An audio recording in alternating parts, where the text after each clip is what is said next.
जोश में आके बोल गए। परिचय करा दे आप लोगों से। दिनेश पांडे जी है प्रदेश उपाध्यक्ष, प्रॉपर बार शाखा अध्यक्ष रहते, उसके बाद प्रदेश अध्यक्ष। और उनकी ये शैली यहाँ नहीं है कि भीड़ देख के शैली ऐसी हो गई है। हम आपको बता दें अधिकारियों के सामने भी ऐसे ही बोलते हैं। दिनेश पांडे जी हमारे आरएमओ कभी किसी से डरते डराते नहीं, ऐसे बोलते हैं, हमेशा ऐसे बोलता है। इनकी आदत है ऐसे बोलने की।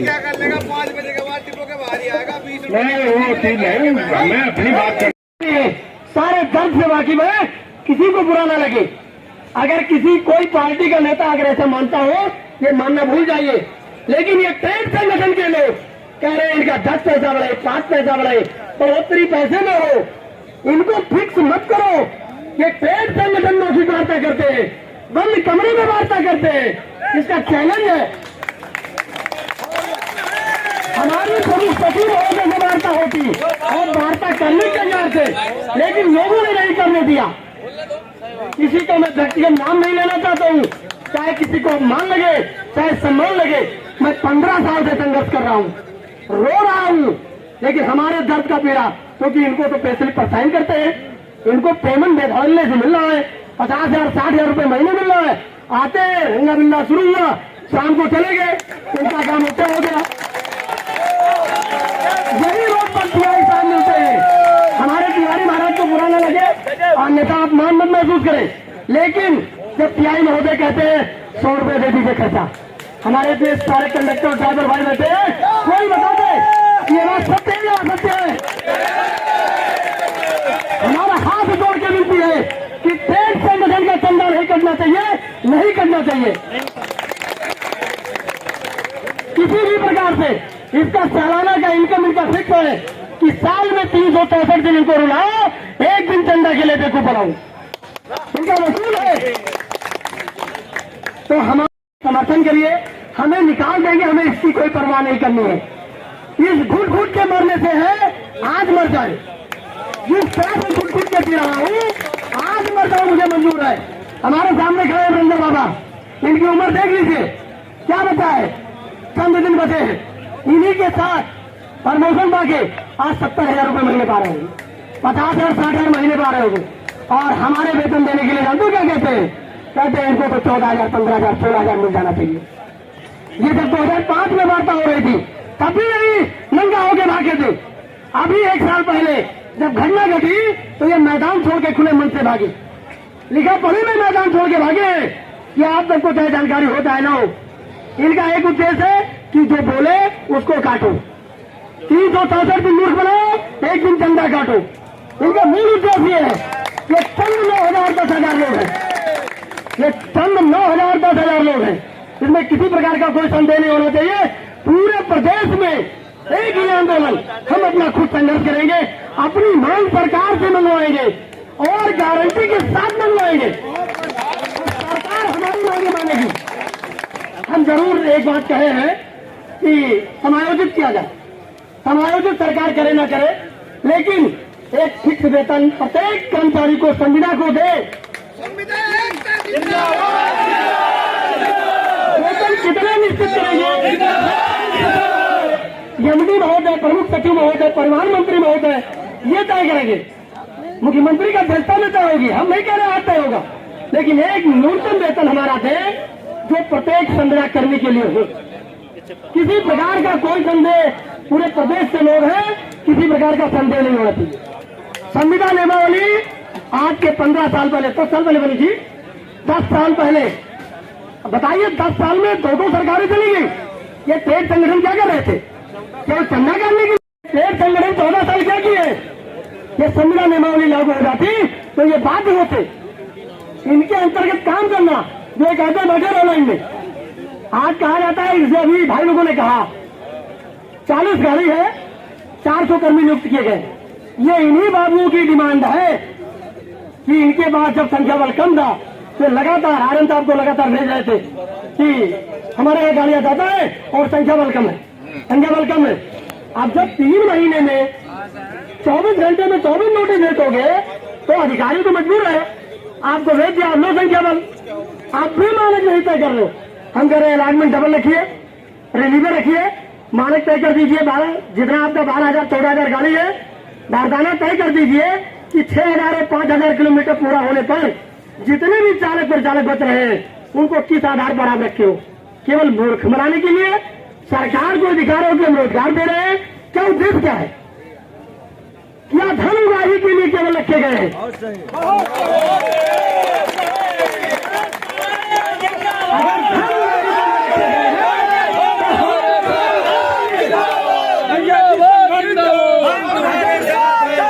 अगर हम इन 9,000 चंद लोगों के लिए अगर हम धन उगाही का स्रोत है तो हमें ऐसे रोजगार की आवश्यकता नहीं है। हम परिवार रोड पर लाके नौकरी नहीं करेंगे। हमारे परिवार के भरण पोषण की जिम्मेदारी उत्तर प्रदेश के मुख्यमंत्री योगी आदित्यनाथ जी की है, प्रदेश के प्रधानमंत्री श्री जयशंकर सिंह जी की है। आज सत्ता में दूसरी बार हो, आप कहिए मंच से ऐलान होके, जहां भी रहिए आप अपने आवाज से ऐलान होके कहिए कि हाँ संविदा की भरपाई हम करेंगे, किसी भी परिवार को रोड पर सोने के लिए मजबूर नहीं करेंगे। ये आपकी जिम्मेदारी है। आप दिखाते हो कि मैं 17,000 की गाड़ी का बेड़ा चला रहा हूँ। 17,000 की गाड़ी के बेड़ा में नई गाड़ी तो फिट दी गई है, उन गाड़ियों में गाड़ियां खड़ी हो जा रही है, हम कौन सी गाड़ी चलाएंगे? वर्कशॉप में पार्ट दे नहीं पा रहे हो, संविदा चालक प्रचालक का गला नहीं घोट रहे हो और क्या कर रहे हो? क्योंकि आप तो साइन करके चले जा रहे हो, आपका वेतन में कोई कटौती नहीं हो रही है। क्या फोरमैन की जिम्मेदारी नहीं है? एआरएम की जिम्मेदारी नहीं है? इंचार्ज की जिम्मेदारी नहीं है? ड्यूटी बाबू हाथ उठा लेता है, वो मेरी जिम्मेदारी नहीं है, तो ड्यूटी बाबू को जाने, फोरमैन साहब जाने। तो ड्यूटी बाबू नहीं जानता, फोरमैन नहीं जानता, इंचार्ज नहीं जानता, एआरएम नहीं जानता, आरएम नहीं जानता, एसएम नहीं जानता, जीएम नहीं जानता है, तो फिर ये बीच की कड़ी क्यों बैठी हुई है? केवल दलाली करने के लिए, धन उगाही करने के लिए बैठे, संविदा का शोषण करने के लिए बैठे। ये रोडवेज प्रशासन आज धरना देने के लिए मजबूर किया है। रोडवेज प्रशासन धरना देने के लिए मजबूर किया है। ये हमारी बात पिछले 8 सितंबर से चल रही है। क्या इसमें विशेष सचिव, प्रमुख सचिव आज लोग मिलकर हमारी वार्ता न कराते? कोई बात नहीं है, हमारी वार्ता मत कराते, लेकिन प्रबंधन वार्ता के लिए बार बार मिला था कि आपकी कौन सी ऐसी जायज मांग है जिसको हम नहीं मांग रहे? क्या इनका अधिकार नहीं है? हम आपके अधीन में नौकरी नहीं कर रहे। ये 9,000 10,000 चंद नेता केवल ट्रेड संगठन के लोग चंदा काटने के लिए, गुलामी कराने के लिए सरकार को साफ रास्ता दिखा रहे हैं। और तभी से अनुरोध है कि इनको चंदा देना पहला काम बंद करिए। भ्रष्टाचार पे लगाम तभी लगेगा जब आप इनको चंदा देना बंद करेंगे। इनको नौकरी करना पड़ रहा है, आज इनको भी कष्ट है। यही पे बैठे लोग चिन्हित करेंगे ये नेता ज्यादा बोलता था, इसको काट के देखो।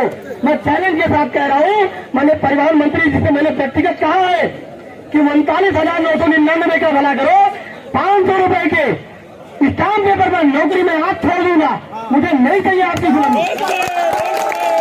मैं चैलेंज के साथ कहा हूँ, मैं आज मंच के माध्यम से ऐसे नहीं कह रहा हूँ, मैं पिछले 2 साल से लगातार संघर्ष कर रहे हैं, लेकिन हमारी काट के लिए ट्रेड संगठन केवल अपनी बढ़ोतरी चाहिए, संविदा का भाव, संविदा को नियमावली नहीं दो। आज कह रहे हैं नियमित भर्ती नहीं करेंगे। अरे नियमित भर्ती 2005 में क्यों नहीं विरोध किया जब संविदा आ रही थी? जब आपकी संख्या कम से कम 25,000 थी, तब आपने संविदा का विरोध क्यों नहीं किया कि नियमित भर्ती करो? आपने अप्रेंटिस को कोर्ट भेज दिया, केवल चंद संगठन के लोगों ने कोर्ट भेज दिया, नहीं तो उसी समय भर्ती हो गई होती। आप बैठ के वहां दलाली करोगे, संगठन की पुकारी भराओगे, ये संविदा वाले केवल ताली पीटेंगे? ऐसा नहीं होगा। तो आप साथियों से अनुरोध है कि हमारी जो 6 मांगे हैं, जरूरी नहीं कि 6 भी मांग पूरी कर दी जाए, लेकिन जो जायज मांग है संविदा नियमावली लागू किया जाए। किसी भी, जैसे मान लीजिए उदाहरण में हमारे बगल है, हमारे बड़े भाई हैं, 60 वर्ष पूरे होने पर अगर जाते हैं तो इनको और कुछ नहीं दिया जा सकता है, तो आपको 30 लाख 40 लाख 50 लाख दिया जाता है, तो इनको 5 लाख रुपए का हक है। ये भी अपने परिवार का जीवन यापन कर सकते हैं, इनका अधिकार नहीं है देने का। उसके बाद ईएसआई सुविधा, आप राज्य कर्मचारी को, प्रत्येक कर्मचारी को सुविधा देते हो। हम संविदा कर्मचारी क्या करें? बांग्लादेश से आए हुए हैं,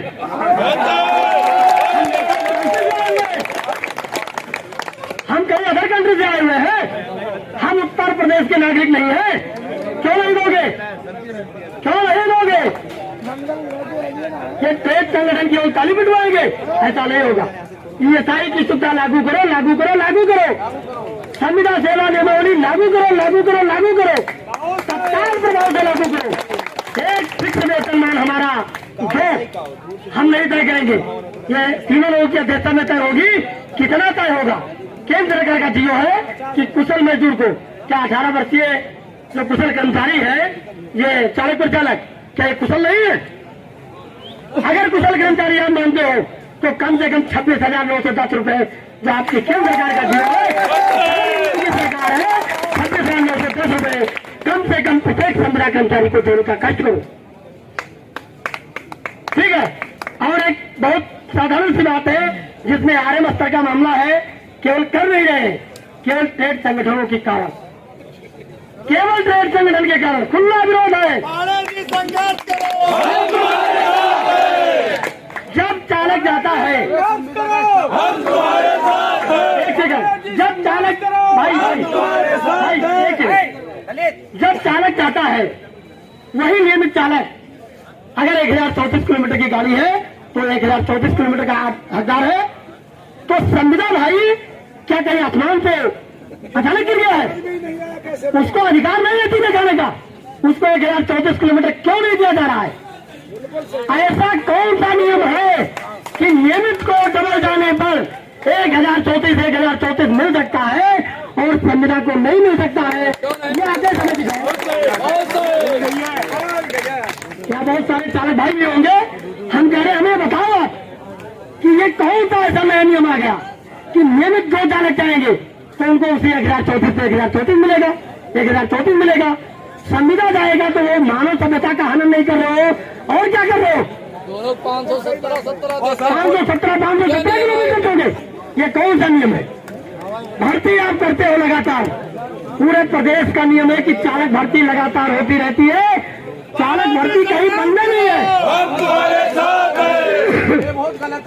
हर हाल में बंद होनी चाहिए कि चालक परिचालक की जितने की आवश्यकता है उतनी भर्ती की जाए। आप लोगों को जानकारी हो ना हो, 2004-2005 में भर्तियां जब होती थी तब ये 2,500 रुपए सिक्योरिटी मनी होती थी। तब उस समय का रेट, जो ट्रेड संगठनों द्वारा तय नहीं किया जाता था, लेकिन हिस्सेदार थे, तय नहीं किया जाता था लेकिन हिस्सेदार थे। इन्हीं के साथ आरएम, जब ट्रेड संगठन में आप इतने मजबूत क्षमतावान हो, कौन से आरएम की हिम्मत है कि भर्ती नहीं करेगा? तो सरकार का मालिक है कि हमारे गाड़ी का भाड़ा 12,000 है तो 12 दिन में 24,000 हमें चाहिए। कौन सा आरएम भर्ती नहीं करेगा? अब आज जब सरकार संविदा भर्ती कर रही है तो बहुत दर्द हो रहा है। कह रहे सरकार का कसीदा पढ़ रहे हैं, सरकार मजबूर होकर संविदा भर्ती कर रही है। इसकी मजबूरी केवल है कि 1 लाख रुपए वेतन बाके ये घर में केवल EL, CL, DL ढूंढ रहे हैं। ये संविदा के कंधे पे बंदूक चला रहे हैं। इनकी दुकान बंद हो रही है तो ये गली गली कसीदे पड़ रहे हैं। कह रहे सरकार कोई मानक पूरा नहीं करती है। मैं सरकार, किसी सरकार की, जब मैंने सपा देख लिया, सपा के 2 सरकार देख लिया। आज नरेश अग्रवाल भारतीय जनता पार्टी के मेंबर है, 2005 में इनकी सरकार थी। इन्हीं के कार्यकाल में 1190 भर्ती कैंसिल हो गई। आप लोगों को जानकारी हो ना हो, 1190 भर्ती केवल इनके कार्यकाल में कैंसिल हो गई, केवल उगाही के चक्कर में। सपा सरकार चली गई, बसपा सरकार आई, 1 लाख भर्ती मोहम्मद की सरकार थी, चाहिए सरकार तो भर्ती हो गई। 910 1 लाख भर्ती जब सरकार ने चाहा, भर्ती कोई नहीं रोक पाया। तब ट्रेड संगठन कहाँ थे? क्यों नहीं रोका? उसके बाद आई सपा सरकार, उन्होंने भी भर्ती किया, इसमें कोई बुराई नहीं है। 1690 उन्होंने भी भर्ती किया। उसके बाद देखा कार्यकाल भारतीय जनता पार्टी की गवर्नमेंट आती है, योगी बाबा मुख्यमंत्री होते हैं और जब देखते हैं कि 1 लाख रुपए वेतन पाने वाला EL, CL, DL मेडिकल ढूंढ रहा है, कोई काम नहीं करना चाहता है, तो ऐसी प्रथा लागू कर दो कि लोग अपने आप दौड़े दौड़े होंगे। और आज 1 पर 10 खड़े हैं, ये हमारी आपकी मजबूरी का फायदा उठा रहे हैं। ऐसा किसी प्रशासन में हिम्मत नहीं है कि सरकार के खिलाफ कोई काम कर ले, लेकिन सरकार को साथ देने के लिए यही लोग खड़े रहे। आज जिन संगठन द्वारा सफाई दी जा रही है, हम आपके समर्थन में हैं।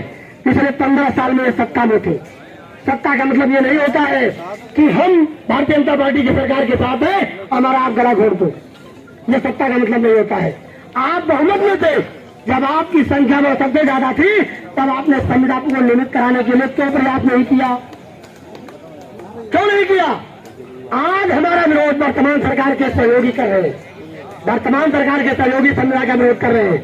आज हमारा कसीदा तो रहा जा रहा है केवल इंपावर कमेटी में जाने के लिए। इंपावर कमेटी में जाने के लिए मत पड़े कसीदा हमारा। ये सरकार का नियम है कि आपका जब नियमित नौकरी कर रहे हो, आज नहीं कल लगेगा, कल नहीं परसों लगेगा। लेकिन संविदा का बढ़ोतरी करने के लिए 2012 में समझौता हुआ था और आपके अधीन ही हुआ था, ये भी नहीं।